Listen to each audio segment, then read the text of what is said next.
It's a long fly ball going back. And the ball shatters the sky, bringing the ocean itself down into the stadium. Oh, Simpson just broke this dream's reality wide open. It's a mutiny. The captain thinks the world is around, see? But we all know it's a flat, right? Of course it's flat. Sure, I know the world is flat. Well, so do I. Everybody knows that. Good. We don't have time for a meeting of the Flat Earth Society. If I say that the world is round and someone else says it's flat, that's worth reporting. The journalist's obligation when writing a story is to give equal column space to all sides. And if someone says the earth is round and someone says the earth is flat, at some point you're going to make a judgment. The earth is flat, people, is just flat out wrong. I will not be giving them the attention. We're wasting time, and I'm not doing a service to in my role of informing the public.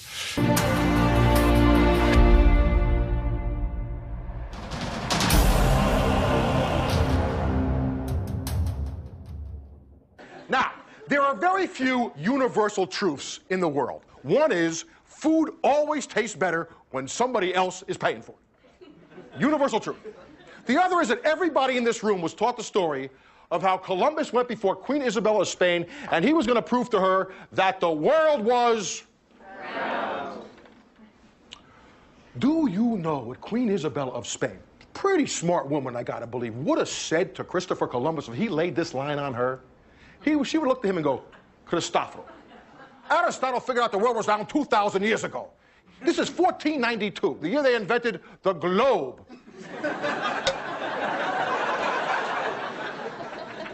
So this world is round story is 100% bullshit. It's total fiction. Yet how did our grandparents learn this? We learned this. Our grandchildren are probably going to learn this. How come? Because history is pop culture. It's the third time I've said that. I'll probably say it 3 more times. See, in my line of work, you got to keep repeating things over and over and over again for the truth to sink in, to kind of catapult the propaganda. Wow. No, here's the difference. We can describe gravity. We can say what it does to other things. We can measure it, predict with it. But when you start asking, like, what it is,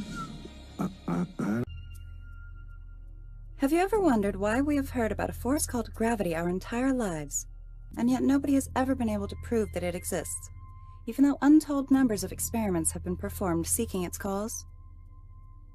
Academics have proposed many strange solutions to their mythical gravity by inventing many theories about gravitational attraction. Inward pulling gravity, gravitons, gravity waves, 4D warped space and time, to name just a few. It is even claimed that gravity has a velocity, though nobody can explain what is traveling to create this invented force.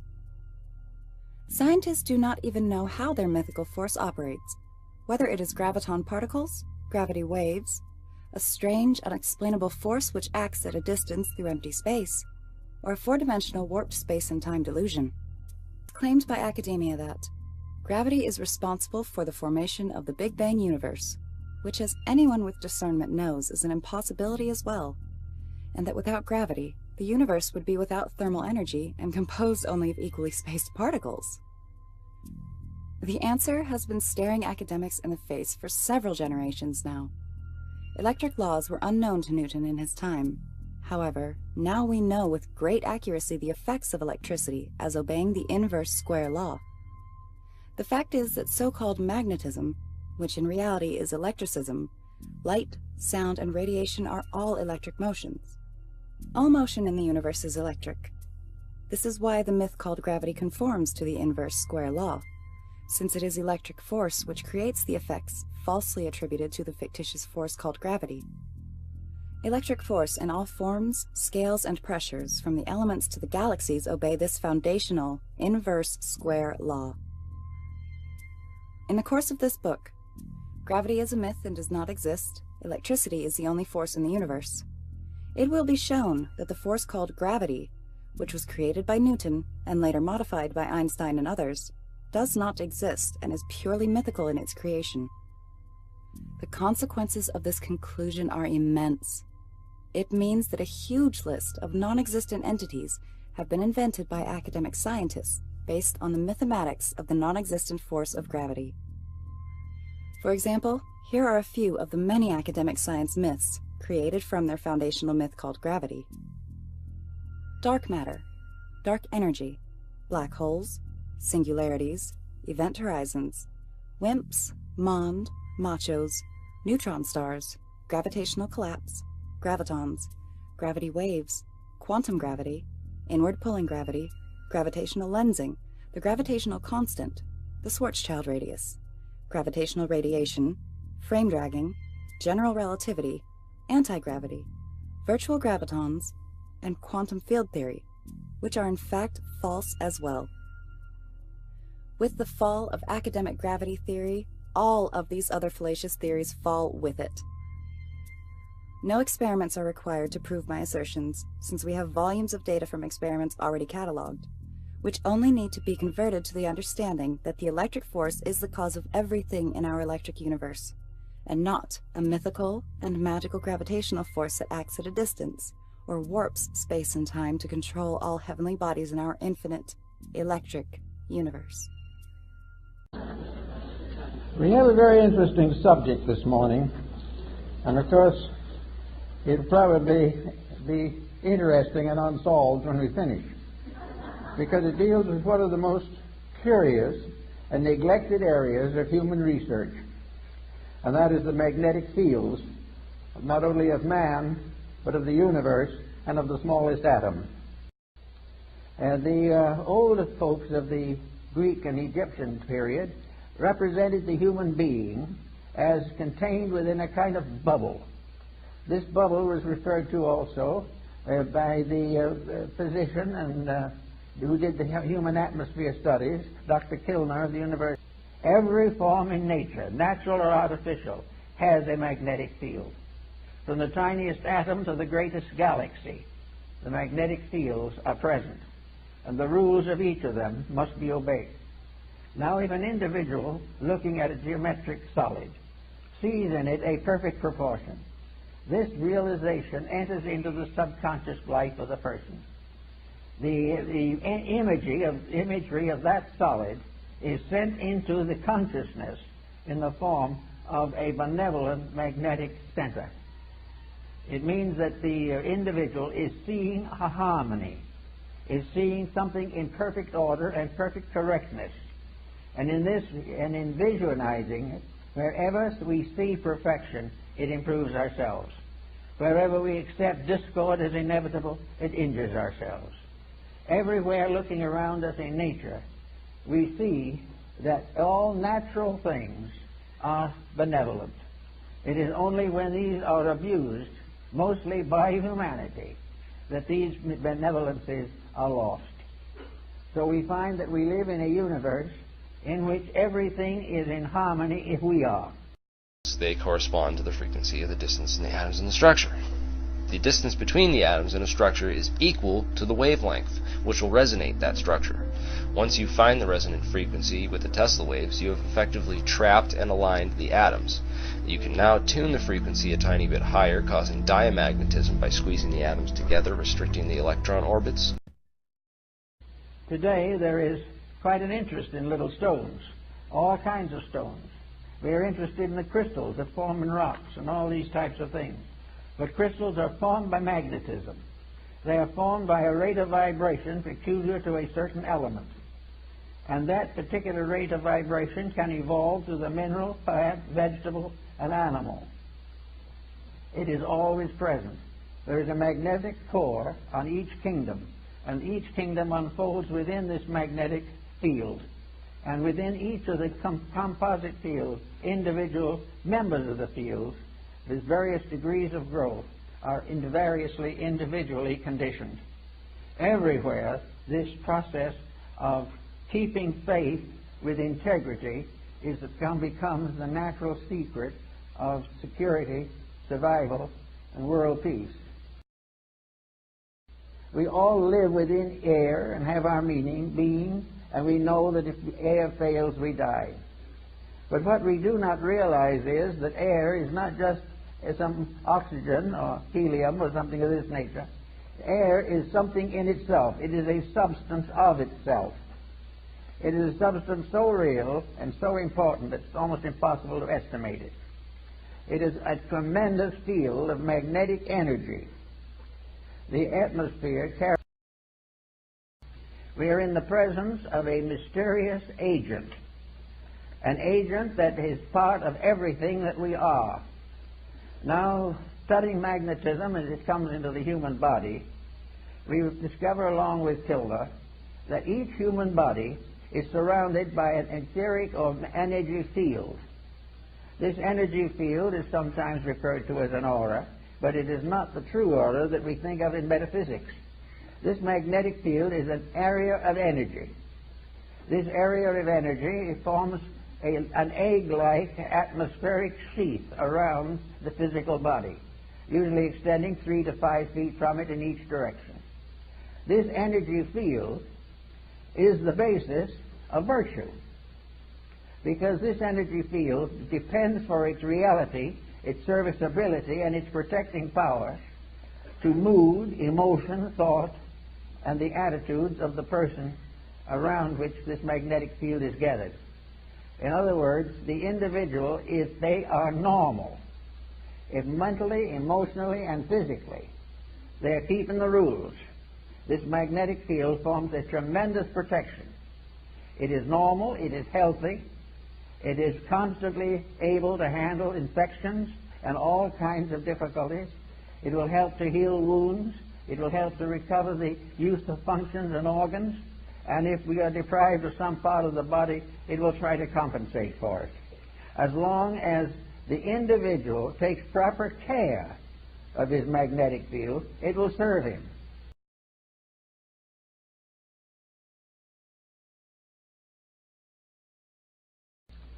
The beginning of the study of magnetism can be traced back to Egypt, and the staffs and wands of the ancient priests were instruments of magnetic conjuring. Also, we find the Greeks used it, and among the Greeks and early Egyptians, we have the first understanding of the nature of magnetism. It was used principally in healing. It was well known to Pythagoras, who gave us considerable information on the subject, which was promptly forgotten by everybody else. Then we have little knowledge of it, except through the Arabs. The Chinese were aware of it because of the discovery of the mariner's compass.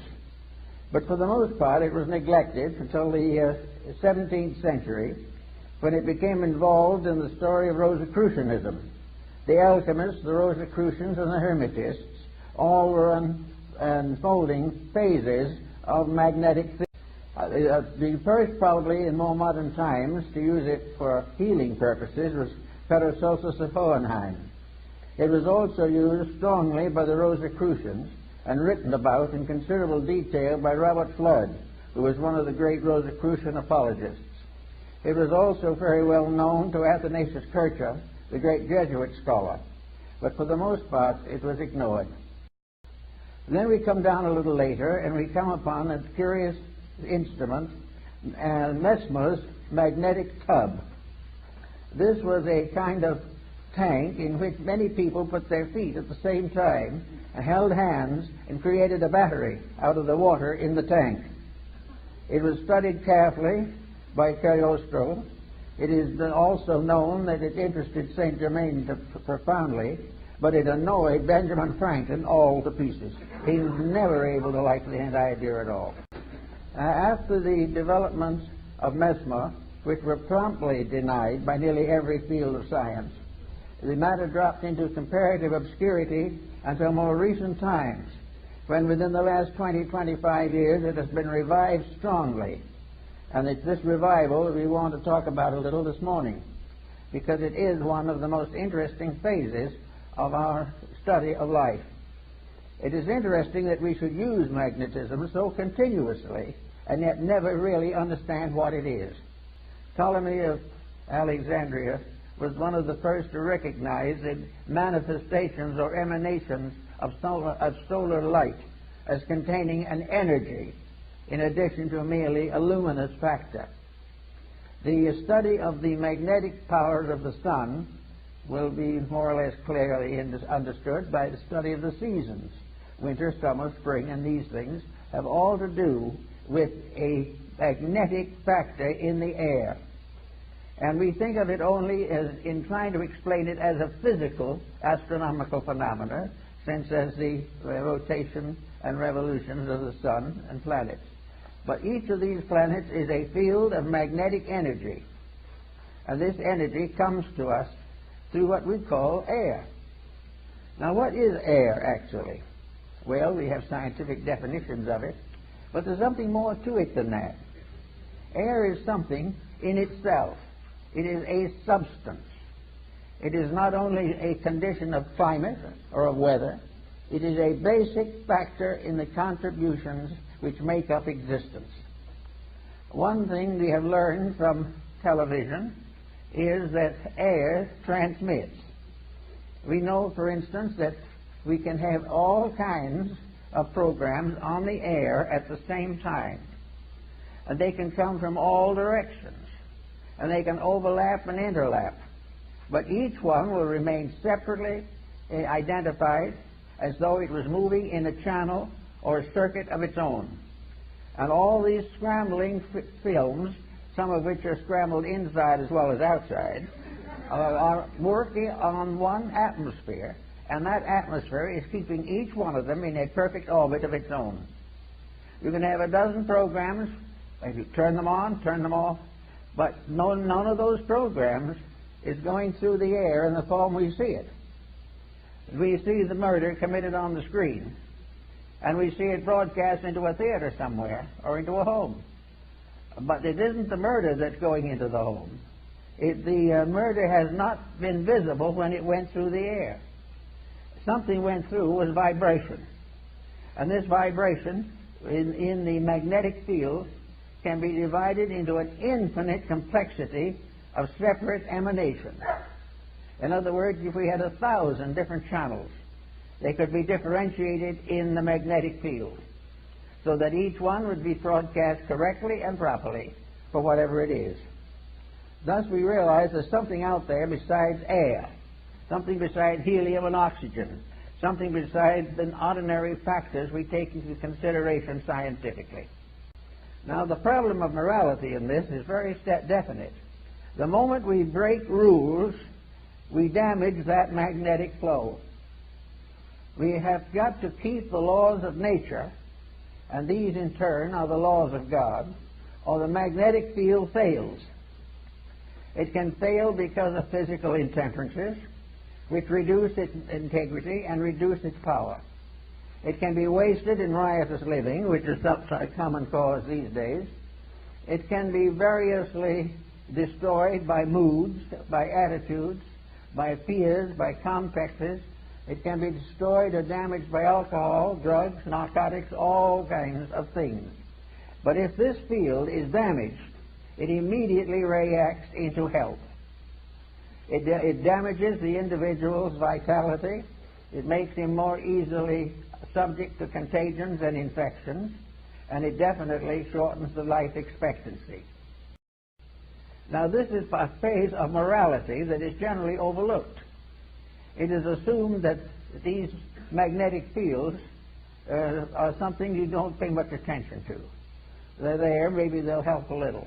But the truth of the matter is that practically the whole survival of the individual depends upon maintaining the integrity of this flow of energy into the magnetic field. This energy comes from the sun. It comes through a mysterious energy tube in the magnetic field. It enters the individual through the crown of the head. It disseminates through the entire body, and it's excreted back again through the lower centers of the body and is recleansed by the solar energy. This is a kind of a little private tank or capsule of life that we are all carrying about with us all the time. Now, if this is so, why do we want to consider it as a moral factor? In other words, what is morality? To the ancients, it was obedience to the words of God or the laws of God.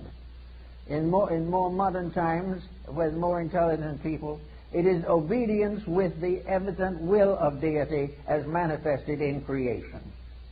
Virtue lies in whatever builds up the magnetic fields.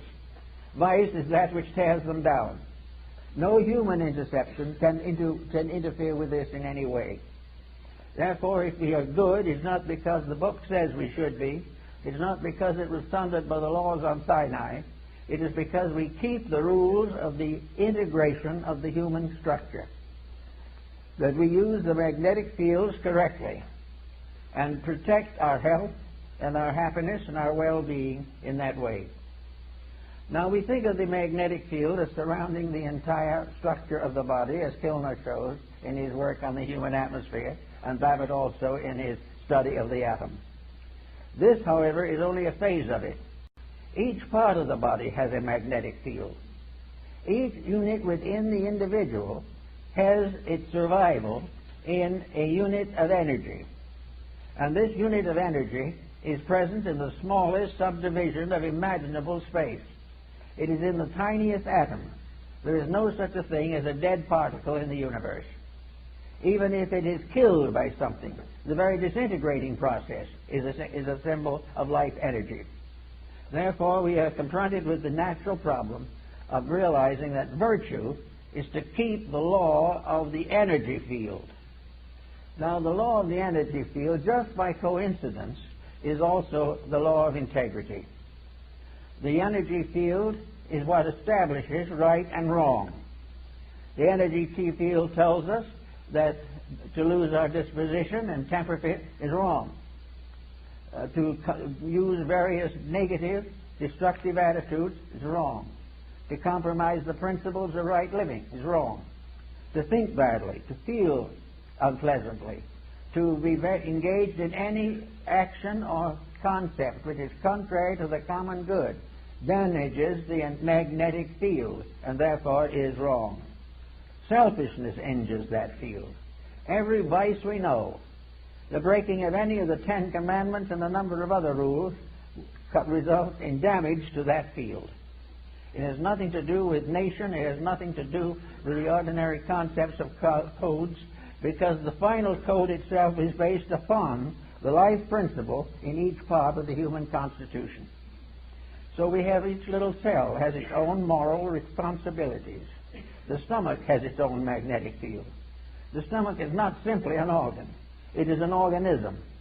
It is a living thing within the human body. The same is true of the heart, the brain, the glandular structure, all the organs, the intestines, all the motor system, the nervous system, the endocrine system. These are all entities. They are entities of magnetic unities. They are part of living organisms which are cooperating together for the common good. To abuse one is to damage all. To neglect one is to neglect all. Each of these organs has its own field in the body. And all these fields together constitute the grand magnetic field that surrounds the complete person. The physical factor is only a fragment of it. The main problem is to realize that behind all of these problems, whether of government or of religion or of philosophy, all these things are in trouble because of lack of integrity. And integrity is simply keeping the laws and rules of energy fields. But it will always come through, although it is coming through a medium which we can't see, and at any point along the way there's no program noticeable, no program possible. But at a proper point, a receiving station can recreate that particular program in all its detail, although it was passed through maybe thousands of miles of so-called empty atmosphere. And all these different channels have never become confused unless we have improperly channeled them. So we have all this proof that there is something out there in space. Now that what's out there in space is also subject to toxin. We can say that some broadcasts are toxic. we can say that anything that goes through that space, which by vibratory rate is not good, is damaging not only itself, but its recipients, and is also poisoning the channel. As long as we have corrupt patterns, as long as aggressive commercialism, as long as corruption is indulged in over the airways, we will have magnetic sickness in the air. We will have it in the air, and it will permeate our homes, our families, our governments, and our nations. We will sicken that level through which that particular energy flows, so that the energies that we use for communication have their own sicknesses. They have their own vibratory rates. And the problem of the corruption of a communication media does not mean that the individual will have a complete collapse of his system. It will mean only that that part of his system which is turned into that community medium will be damaged. He can go right on, go to church, and build up that one. In the meantime, however, the television is tearing down another energy field. Now, as you tear down these energy fields, which most people don't even know exist or believe in, you are also opening yourself to all kinds of sickness and also all kinds of moral energy decay. You are opening yourself to the corruptions of the life principles which are necessary to maintain you. The moment you damage a level of integrity in your own magnetism, that level of integrity becomes sick. The moment that becomes sick, part of the defense against exterior problems is reduced.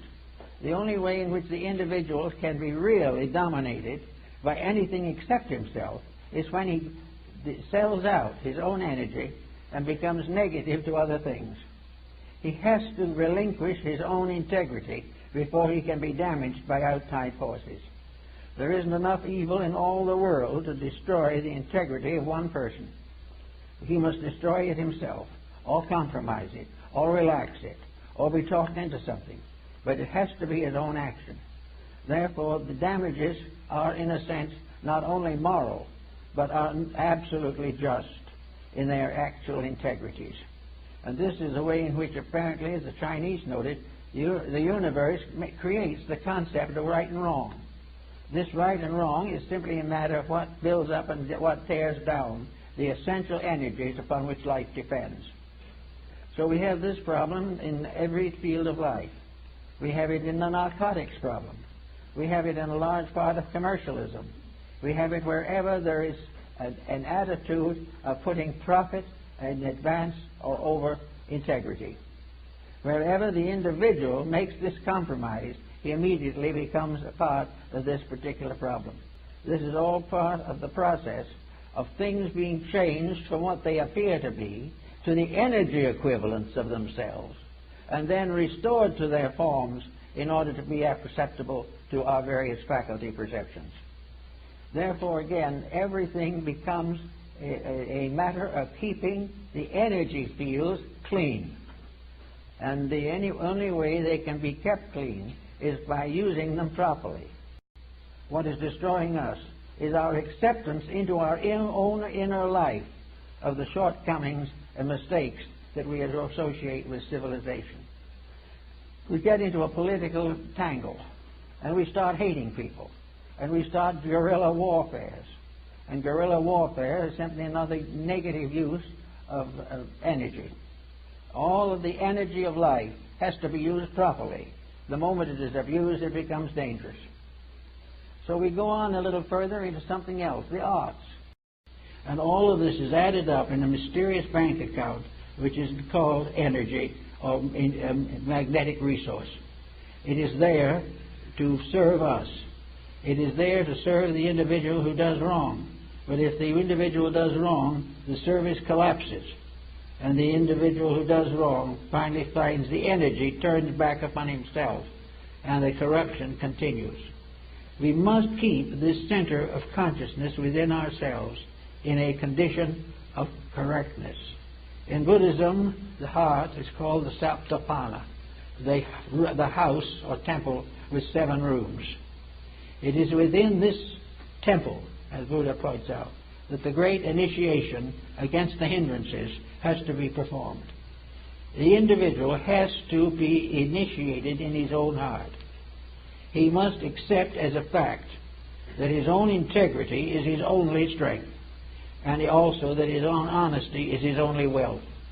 All else is some kind of a delusion which will ultimately turn back and whip him. So in the quietude and peace of the realization of the immutability of good, the inevitability of right over wrong, the endless and continuous process of redemption going through every area of nature, all things in due time will come back into the peace which they sacrificed when they tried to put self as an individual above universal reality. Everything is energy. Atomic bombs are energy. The oil spill in Alaska is energy, waste energy, and abusive energy.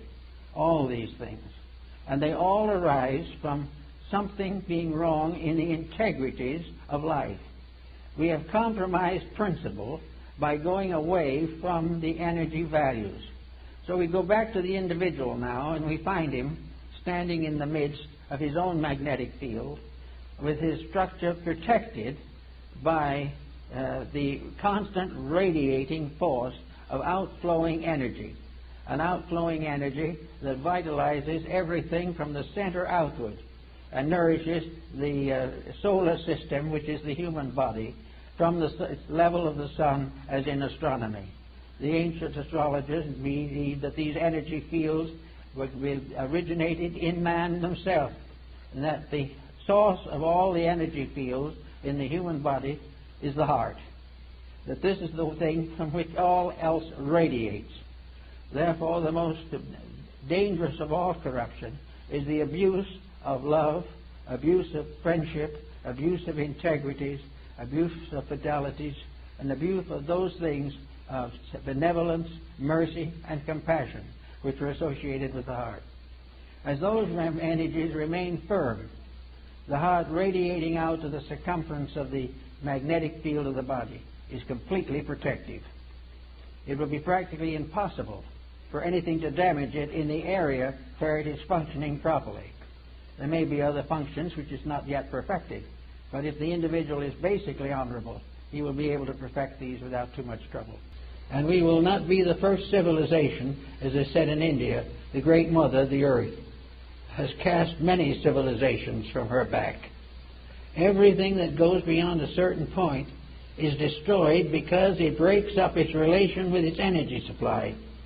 It no longer is fed primarily by magnetism, because it's magnetism in the food that feeds us, it's magnetism in the air that we breathe, it's magnetism in the earth that grows our vegetables, and it is magnetism in our souls that makes us hope for good. We have been made gardeners in a beautiful garden, and we've let it go to weed. We have been given a beautiful planet, and we've subdivided it and sold it for profits. The original purpose was that we should become a wonderful group of human beings working together for the good of each other and the glory of the universe. We are being prepared for a bigger job than we have, but we are flunking the examination at the present moment. We are not doing what we should do. Everything that comes along is measured in profit.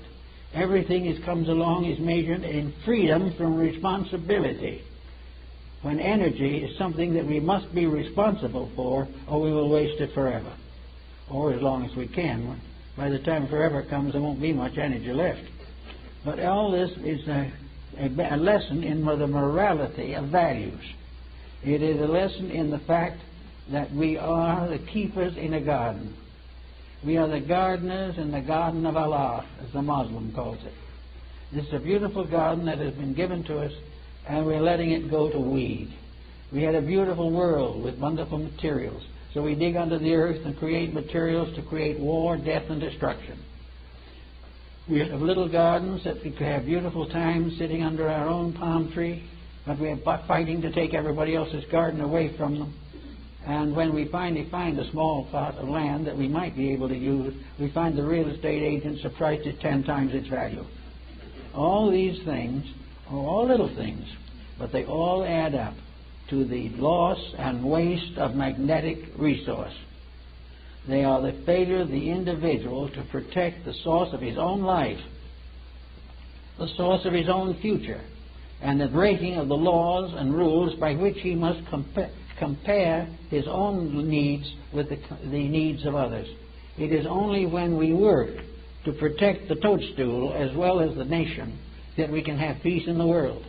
We must protect the small things, because each of them is a energy resource. The protection of them is against our viewpoint, because we take it for granted that the small should be controlled by the big. That small things, like humble people, are made to be exploited. This is not true. Everything in life is made to be used. Nothing is made to be abused. And the individual who abuses any part of life is contributing to the common cause of destruction.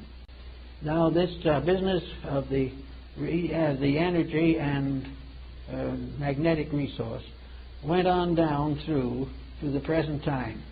And now we have a new measurement for it, and that is the development of a large group of electrical devices by means of which it becomes apparent to us that it is possible for the human being to make use of any energy as he sees fit. Now, the instrument that he has within himself is infinitely more wonderful than any television or any computer can possibly be. We can have a computer do everything, and it is alive. Don't for a minute think it isn't. But it is alive in a field of energy. It has a life. It can propagate itself. It can develop itself. It can grow up. It can grow old, and it can die, because it is all part of an energy usage.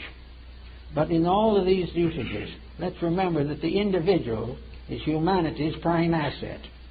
The individual is here to grow. And in growing, he grows by helping everything else to grow. The moment he goes into negative competitive relationships with everything else, he destroys himself. Every misuse of life responsibility, use of basic materials, the abuse of forests, the abuse of water, the corruption of air, all these things are paid for in magnetic defects. And we are beginning to recognize them now. We are wondering why some of these strange things happen that have been happening in the last few years. Nuclear fission is a great tragedy, not because it simply offends the peace-loving human being, but because it is a misuse, a violent corruption of energy. It is the use of a divine power to injure other people. Therefore, that which lives by the sword must perish by the sword. So our whole morality is a matter of life energies. It is a matter of gradually bringing all our intemperances into patterns of usefulness and creativeness and constructiveness. It is the gradual victory of a friendship over animosity. It takes the stranger out of existence and puts the friend in its place. Everything is part of working towards an harmonious balance of the natural resources of the solar power. Everything can be used to advance the common good, but everything that is used to destroy will be destroyed by its own destructiveness within itself. Now, another phase of that is now coming into focus very strongly in the problem of general reformation in human relationships. Now, we're going to have to finally settle down, and every person will have to decide whether he is going to fulfill his own purposes or whether he is going to obey the laws of nature. Everything is energy. Atomic bombs are energy. The oil spill in Alaska is energy, waste energy, and abusive energy. All these things. And they all arise from something being wrong in the integrities of life. We have compromised principle by going away from the energy values. So we go back to the individual now, and we find him standing in the midst of his own magnetic field with his structure protected by the constant radiating force of outflowing energy, an outflowing energy that vitalizes everything from the center outward. and nourishes the solar system, which is the human body, from the level of the sun, as in astronomy. The ancient astrologers believed that these energy fields originated in man himself, and that the source of all the energy fields in the human body is the heart. That this is the thing from which all else radiates. Therefore, the most dangerous of all corruption is the abuse of love, abuse of friendship, abuse of integrities, abuse of fidelities, and abuse of those things of benevolence, mercy, and compassion which are associated with the heart. As those energies remain firm, the heart radiating out to the circumference of the magnetic field of the body is completely protective. It will be practically impossible for anything to damage it in the area where it is functioning properly. There may be other functions which is not yet perfected, but if the individual is basically honorable, he will be able to perfect it. Washington Irving is America's first internationally known author. He has got a worldwide audience, so he wants to write a worldwide bestseller. And what does he come up with? The Life and Voyages of Christopher Columbus. This becomes the biggest hit in American publishing history. Here is where the world is round stories come from. It's not out of fact, it is totally out of his fiction. You know, Napoleon once said, history is a myth men agree to believe. Well, so many people have read this myth that it creates what I like to call the Liberty Valance effect. This is the West, sir. When the legend becomes fact, print the legend. When the legend becomes fact, print the legend. Say that with me. When the legend becomes fact, print the legend. This is what's happened with Washington Irving and Columbus. He has created the Columbus legend. The legend has become fact, and we print the legend. When the legend becomes fact, print the legend. So, assume the position that pop culture is history. This world is round story is 100% bullshit. It's total fiction. It's not out of fact, it is totally out of his fiction. Pop culture is history. This world is round story is 100% bullshit. It's total fiction.